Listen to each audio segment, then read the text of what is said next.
राजनपुर में बेसरो सामान खुले आसमान तले जिंदगी गुजारने पर मजबूर सैलाब मुतासरीन वज़ीर आज़म की तरफ से मिलने वाले 25,000 रुपये से भी हाथ धो बैठे। मुतासरीन ने डीसी ऑफिस के बाहर एहतजाज किया। मज़ीद तफसीलात जानते हैं कमर सिराज कुरैशी से।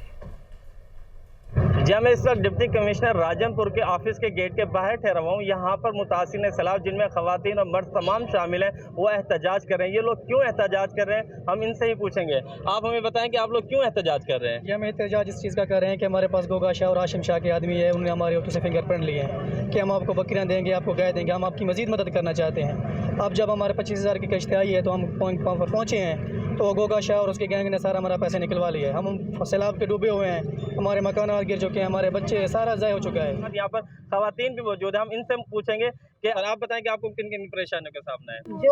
जो गन बेवा और ताके से बेवा और ताको घेन लो किस मैं उठे मरेंदा मैं इन्हें को बकरियां मिल से मिंच मिल से गवी मिल से ना केस ने घेन लो सारे आगे प्यासा उठे मारे से। खवातीन और मर्द ने सिर्फ एक ही शिकायत की है कि यहाँ पर जो बैन सबाई गैंग है, यह हाशिम गैंग, इसने तबाही मचा कर रख दी। मुतासिर सैलाब को भी ये चूना लगा रहा है और मुतासिर सैलाब को जो वज़ीर आज़म पाकिस्तान की तरफ से जो 25,000 रुपये की किस्त दी गई थी वो भी इसने निकलवा ली। और ये सैलाब मुतासिर बेसरो समाने की हालत में खुले आसमान तले अपनी ज़िंदगी गुजारने पर मजबूर है और इनका कोई पुरसान हाल नहीं है।